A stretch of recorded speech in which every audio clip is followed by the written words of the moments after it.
तो एनवा पद का जो सूत्र होता है वो होता है a plus n minus one into D, यानी कि जहां पर ये a प्रथम पद है, n जो है पद की संख्या है और d क्या है, सर्वांतर है। तो चलिए यहाँ पर देखते हैं, इसका एग्जाम्पल ले लेते हैं। जैसे कि एग्जाम्पल नंबर 4 है, समांतर श्रेणी 4, 7, 10, 13 इस तरह से श्रेणी का 10वां पद ज्ञात कीजिए। तो आपको मैं बता दिया था कि समांतर श्रेणी का जो nवां पद है उसका सूत्र क्या होता है, a plus n minus one into D. इस सूत्र को लगाकर आप यहाँ पर इसको आसानी से बना सकते हैं। जैसे देख लीजिए, यहाँ पर सबसे पहले सेम यही क्रम में लिखना दोस्तों। अगर आप इस क्रम में नहीं लिखेंगे तो हो सकता है सामने वाला नंबर काट दे, तो क्रम यही रखना लगभग। देखिए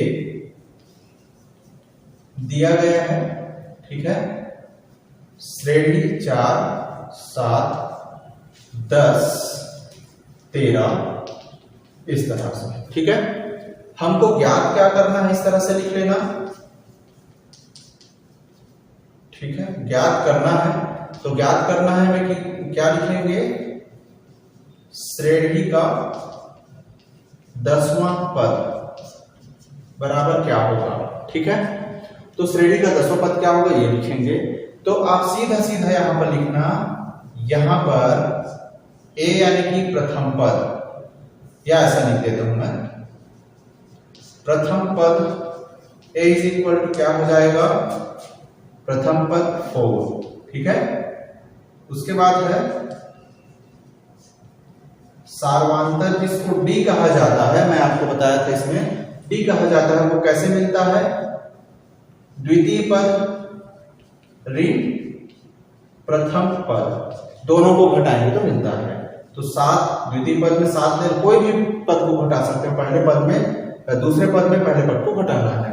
तो 7 माइनस 4 कर देंगे तो कितना मिलेगा आपको, सर्वांतर जो है 7 में 4 घटाएंगे 3, तो 3 आपको सर्वांतर मिल गया। अब आप सीधा सीधा यहां पर चलेंगे, इस पर यहां पर कौन सा पद, n बराबर, n का मान क्या हो जाएगा, n इज इक्वल टू 10। तो इन तीनों का मान आप समीकरण सूत्र में रख दीजिएगा, ठीक है।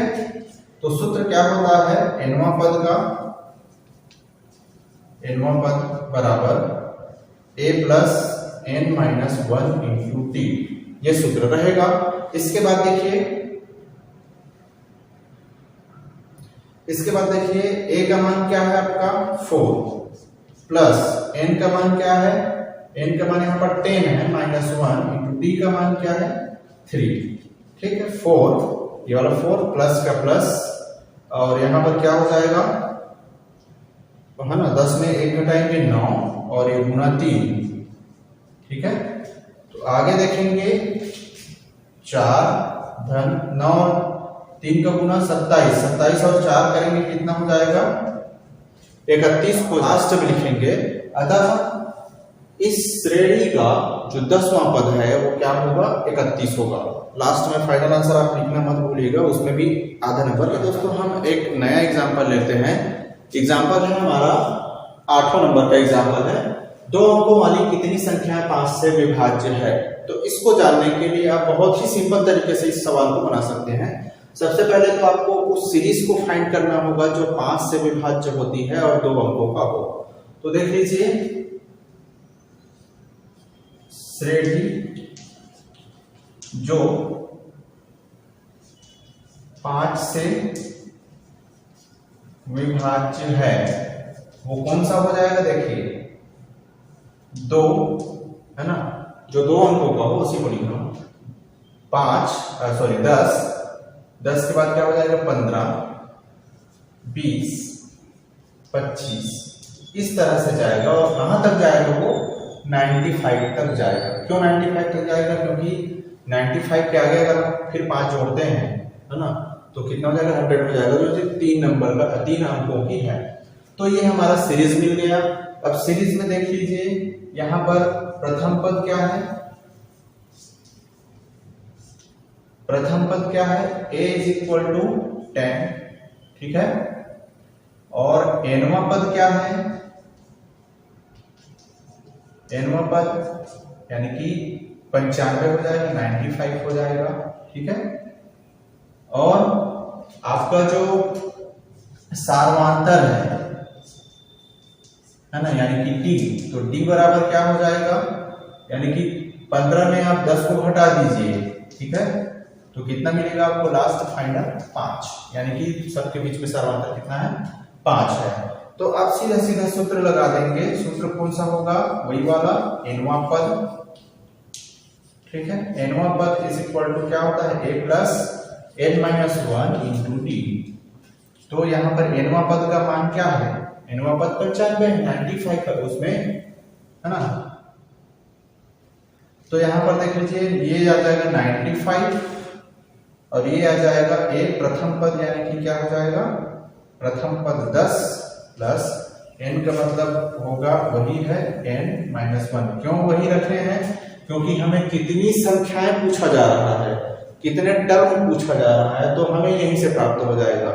इसमें और इस प्रश्न में अंतर वही है दोस्तों कि यहाँ पर इसमें 10वां पद पूछा जा रहा है, इसमें पद पूछा जा रहा है, और इसमें nवां पद इसमें 95 जब दिया है तो उसके जगह पर इस मान को रखने के बाद आप 5 से विभाजित होने वाली कितनी संख्या पूछा जा रहा है, तो यहाँ पर आप n का n ही रखेंगे इंटू d का मान कितना है 5 है, तो ये हो जाएगा 95 is equal to 10 plus n का 5 से गुना 5n और माइनस 1 का 5 से गुना माइनस 5 हो जाएगा, ठीक है। यहाँ पर से आप पहले समीकरण को हल कर दीजिए। कैसे, यहाँ पर 95 is equal to 10 plus 5n, यहाँ पर 10 और माइनस 5 माइनस होगा तो क्या बचेगा आपके पास 5 और ये वाला 5n बचेगा, इतना बचा यहाँ पर सॉल्व करने से। अब यहाँ पर देख लीजिए ये 9 फिर से जो 5 है उसको हम इधर ट्रांसफर करेंगे, 95 माइनस 5 ये वाला इधर आ गया इज इक्वल टू ये 5n अपनी जगह पर है, तो यहाँ पर 95 में 5 माइनस करेंगे तो कितना बचेगा 90, ठीक है, और ये 5n और तो फिर ये क्या हो जाएगा 90/5 इज इक्वल टू n का वैल्यू यहाँ से निकल जाएगा। कैसे, 5 का 5 और ये हो जाएगा एक बार में कटेगा 18×90, ठीक है। तो 18×90 तो n का मान क्या हो जाएगा, n इज इक्वल टू 18, अर्थात लास्ट में आप क्या लिखेंगे, अतः कितनी संख्याएं पूछा गया है तो अब यहाँ पर आपकी संख्या जो है निकल गया, अर्थात 18 संख्याएं ऐसी है जो 5 से विभाजित होती है और 2 अंकों वाली है ना। 2 अंकों वाली कितनी संख्या 5 से विभाजित हो जाती है, तो आप क्या लिखेंगे 18 संख्या ऐसी है जो 5 से विभाजित होती है और 2 अंकों वाली है। तो ठीक है दोस्तों, हमारे नेक्स्ट वीडियो इसी पर लेक्चर 2 पर रहेगा, प्रश्नावली 1 पर हम चलेंगे। तो प्रश्नावली 1 के प्रश्नों का वेट करिए, हम जल्द ही उस पर लौटेंगे। थैंक यू दोस्तों।